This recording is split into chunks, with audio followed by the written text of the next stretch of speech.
Good morning, welcome back to In the Garden. Paul and Taft here, and Paul, now we're into July. It's hot, that's what we expect. But In the Garden is a great place to be. We're talking about some harvesting today, and first of all, onions. Your onions are looking good here. We planted these back in March, and there for a while in May with all the rains, they were just not really growing all that rapidly, but when the heat finally came on, they did start to bulb up a little bit better. But at this point, you see the foliage is starting to die back a little bit. And that's your first clue that it's time to prepare these to cure. We're going to cure them. So the first thing you want to do, you can do this by hand, but a rake's nice and easy. We're just going to smash these tops down so that they crease right at the neck of the onion. Okay. And what this does is it stops any additional growth and it starts the curing process. So we're just going to smash those like that. And that's really all there is to it. It's as simple as that. The ones behind me, by the way, are leeks. And it's, well, it's not time to take a leak. But we're going to smash those down, get them good and bent over. And then we're just going to leave those for about a week and let them continue to cure. Then when they finally, all these tops are going to start to brown even more. And we'll lift some of the onions out of the ground and place them in a shady spot, good air circulation, so the back patio or whatever, and let them cure an additional 10 days. Okay. The whole reason behind this is so that they will store, so they won't rot in storage. So if you'll do the curing, they'll last a good long while, and you'll be ready to use them in whatever dish you've got in mind. All right, yeah, as we move on into August and the end of summertime. Now, not only are we talking about onions, but also garlic and shallots, a couple other things that are looking really good over in your garden as well. Let's go check out the garlic. That's in another garden. Okay. All right, Paul, now we're over to the garlic, and we were talking just a second ago about, I don't know how many people have actually seen a garlic plant. This is kind of a first for me as well. So easy to grow in this area. You plant October into November, and the plant will send up some small green shoots. Sometimes they'll die back, and then when the heat comes on, it really takes off.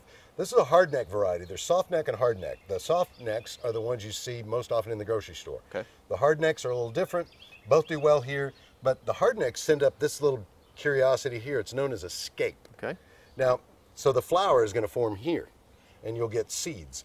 But if you remove these, and you want to remove these to force energy back into bulb formation, these are actually edible and very tasty. Garlic scape pesto. Instead of using basil, just use this, or mix it with some basil, but really, really flavorful. You can grill them, and they taste almost like asparagus. Really? And it's kind of nice that it's going to help the plant, and you can also use that in your food that you're eating now, so you're not throwing that away. Right. So hold my scape for me. Okay, got it for you. Now, the trick to harvesting. First of all, you want to make sure that, say, 4 or 5 of the lower leaves are starting to turn brown, and you can see that taking place here. Okay. That's kind of your first indication that it's getting close to harvest time. At that point, you want to withhold water, and then you can prepare to harvest. Now, the worst thing you can do is reach down and just try and pull these up. You will snap that plant, and then you'll have to go digging for the garlic. So better to loosen the soil, and this one is not quite ready, but I'm going to go ahead and show you anyway. I'm going to just back off from the plant a little bit, stab my fork down, and just lift a little bit to loosen it. Then I can go ahead and come on in, and there's your garlic. Okay, so here are the shallots. Now, I harvested these about a week ago. And shallots, they grow in clumps like that, okay? Now these are kind of small. Again, just delayed growth. But, these are $4.99 a pound in the store. Wow. So there's what, $25 worth of shallots there. Looking even better now. And it's a mild onion. Think of it as a mild onion. It's a wonderful, wonderful flavor. Roasted, sauteed, however you want to prepare them. But you're beginning to see how, this top growth is really starting to die back. That's what's going to happen with the onions and the garlic as well. And I'm curing them in just the same fashion. So in another, I'd say about another 4, 5, 6 days, then I can go ahead and just trim these. And you can either leave them clumped like this, or you can pull them apart. It really doesn't matter. But notice too, I've left the dirt on. You don't really want to wash any of these when you harvest.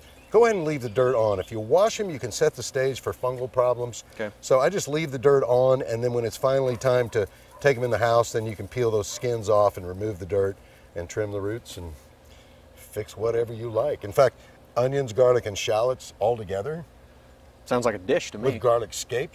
You enjoyed that steak. I enjoyed that. I'm going to go back over there after we finish this. Although your breath is a little... It's a little bit strong. Should I come out over here? You want to finish this one by yourself? No, you're good. I love the smell of garlic. So there you have it. Great ideas, and again, starting to find those things in the garden that we can pull up and start to cure and get them ready for the pan as we move on through July and the summer season. There you go.